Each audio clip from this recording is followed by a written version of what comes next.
எப்படி இருக்குங்க? நல்லா இருக்கிறீங்களா? இன்னைக்கு அஸ்வின் சீக்ரெட் சமையலில் வந்து நம்ம ஸ்வீட் அப்பம் பண்ண போகிறோம். அது எவ்வளோ ஸ்வீட்டாக பண்ண போகிறோன்னு பார்க்கலாமா? சிம்பிளாக 10 நிமிஷத்தில் அந்த ஆப்பத்தை நம்ம செஞ்சிடலாம். டீ போடுற டைமுக்கு ஆப்பம் ரெடி ஆகிடும். சாயங்கால டைமில் டீ போடும்போதே நீங்கள் இந்த ஆப்பம் பண்ணி குழந்தைங்களுக்கு கொடுங்க, ரொம்ப விரும்பி சாப்பிடுவாங்க. இது எப்படி செய்யுதுன்னு பார்க்கலாமா? வாங்க. 1 கப்பு கோதுமை மாவு எடுத்துக்கோங்க. 1 கப்பு கோதுமை மாவு போட்டுக்கோங்க. பாருங்கள், 1/2 கப்பு சர்க்கரை. ஸ்வீட் எவ்வளோ வேணுமோ அவ்வளோ போட்டுங்க, ஜாஸ்தி போடாதுங்க. பாருங்கள், நான் கொஞ்சம் சின்ன கப்பில் ரவை எடுத்துருக்குறேன். ஒரு 5 ஸ்பூனு ரவை இருக்கும். போட்டாச்சு. ஏலக்காய் உள்ளே இருக்கு பாருங்கள் விதை, அந்த விதையை எடுத்து நல்லா நுணுக்கி போடுங்க, நல்லா வாசனையாக இருக்கும். 1/2 கிளாஸ் பால் எடுத்து வச்சுக்கிறேன், அதையும் ஊற்றிக்கோங்க. மிக்ஸ் பண்ணிவிட்டு கட்டி ஆகின பிறகு கொஞ்சம் கொஞ்சமாக தண்ணி ஊற்றி நம்ம இதை மிக்ஸ் பண்ணிக்கணும். கொஞ்சம் ஸ்வீட் தூக்கி கொடுக்கறதுக்காக சால்ட்டு போட்டுக்கோங்க. சிட்டிக்கு சால்ட்டு போட்டுக்கோங்க, அப்போ தான் ஸ்வீட் நல்லாயிருக்கும். பாருங்கள், பால் பத்தலை, கொஞ்சமாக தண்ணி ஊற்றி மிக்ஸ் பண்ணிக்கலாம். ரொம்ப தண்ணியாக கலக்காதுங்க, கொஞ்சமாக கெட்டியாக கலந்துக்கோங்க. ரவை ஊறுற வரைக்கும் தண்ணி வேணும். ரவை வந்து ஊறணும் கொஞ்ச நேரம், அப்போ தான் வந்து ஆப்பம் வந்து நல்லா வரும் சாப்பிட்டா. பாருங்கள், டீ போட்டு ஆகிறதுக்குள்ளவே நீங்கள் இந்த அப்பத்தை செஞ்சிடலாம் 10 நிமிஷத்தில். ரொம்ப ஈஸி. இருந்தால் வெல்லம் போட்டுக்கலாம், சர்க்கரை இருந்தால் சர்க்கரையும் போட்டுக்கலாம். வெல்லம் அப்பம் தண்ணி, சர்க்கரை தண்ணி எந்த வேணுமோ அந்த டேஸ்ட்டில் நீங்கள் போட்டு இதை மிக்ஸ் பண்ணிக்கலாம். சரிங்களா? கொஞ்சமாக தண்ணி ஊற்றி இதை நல்லா மிக்ஸ் பண்ணிவிடுங்க. இட்லி தோசை சுடுறோம் இல்லையா, அந்த தோசை பதத்துக்கு இதை நீங்கள் நல்லா கலக்கி சர்க்கரை போட்டுக்கிறோம். சர்க்கரையும் கரையணும், ரவையும் ஊறணும்.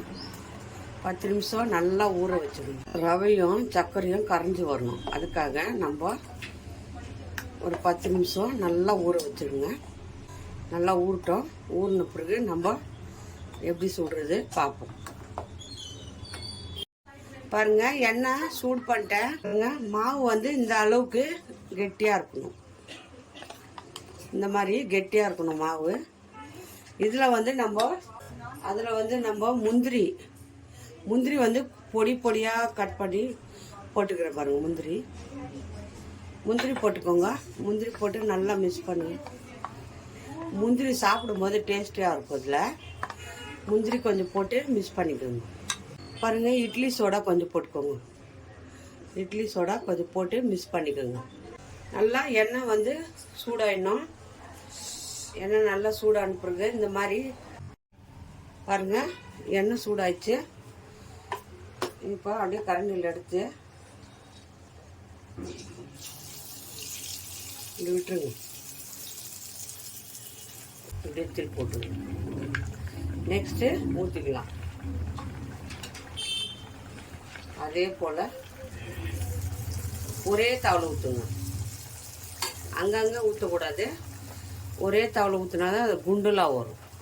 பாருங்க, சூப்பராக. நம்ம இன்னொன்று ஊற்றிக்கலாம். நல்லா மாவு கலக்கிட்டு ஒரு கரண்டியாக எடுத்து ஒரே தவளை ஊற்றணும். அப்போ தான் அது பாருங்கள், இது ரெடி ஆயிடுச்சு. எண்ணெய் சூடாக மாதிரி ஊற்றிடுங்க. ஒரு 2 நிமிஷம் விட்டு திருப்பி விடுங்க. உடனே திருப்பி விட்டுங்கன்னா நல்லா பிரிஞ்சு போயிடும். சர்க்கரை போட்டுக்கிறதுனால அது பிரியறதுக்கு சான்ஸ் இருக்குது. வெல்லம் போட்டால் பிரியாது, ஆனால் சர்க்கரை போட்டால் பிரிஞ்சிடும். நீங்கள் வந்து அதை அப்படியே விட்டுட்டு 2 நிமிஷம் விட்டு திருப்பி விடுங்க. பாருங்கள், எல்லா அப்பத்தையும் சுட்டாச்சு. செம்மையாக வந்துக்குது பாருங்கள், டேஸ்டியாக. நம்ம வந்து என்ன பண்ணுறோம், 10 நிமிஷத்தில் டீ போடுற டைமுக்கு இந்த மேலே மொறுன்னு இருக்குது. உள்ளே பாருங்கள் எவ்வளோ சாஃப்டாக வெந்திருக்கு, எவ்வளோ நல்லாயிருக்கு பாருங்கள். இது கோதுமை மாவு சர்க்கரை அப்பம். இது எல்லாருக்கும் பிடிக்கும். இந்த அப்பத்தை வீட்டில் 10 நிமிஷத்தில் செய்யலாம். டேஸ்ட் பாருங்கள், எப்படி செஞ்சு பாருங்கள். ரொம்ப பகிரலாம், ரொம்ப நல்லாயிருக்கும். இந்த அப்பம் யார் யாருக்கு பிடிக்குமோ லைக் பண்ணுங்கள், ஷேர் பண்ணுங்கள், கமெண்ட் பண்ணுங்கள். அஸ்வின் சீக்ரெட் சமையலை சர்ப்ரைஸ் பண்ணுங்கள். நம்ம இன்னொரு டிஷ்ஷில் பார்ப்போம்.